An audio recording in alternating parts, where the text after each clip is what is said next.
Ilang linggo pa nga lang nang muling magbukas ang klase. Marami pa rin sa mga mami dyan ang namumroblema sa pagkumpleto ng mga gamit sa school ng kanilang mga kids.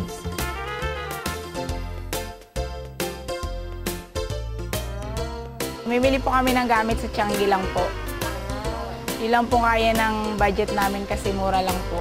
Maraming gamit sa eskwelahan ngayon ang mas mura. Pero ano nga ba ang mga dapat isaalang-alang sa pagpili ng mga gamit pang eskwela ng ating mga anak?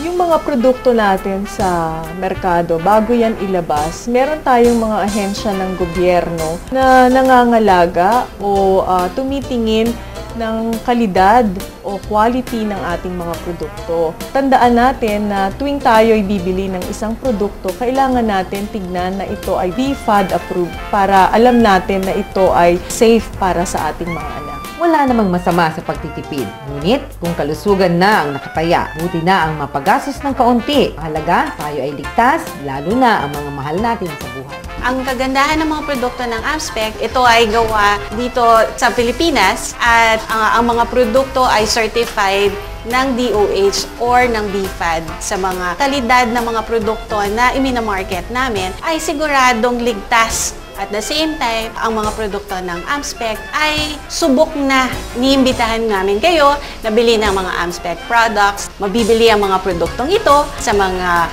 leading na bookstores, department stores at supermarkets nationwide.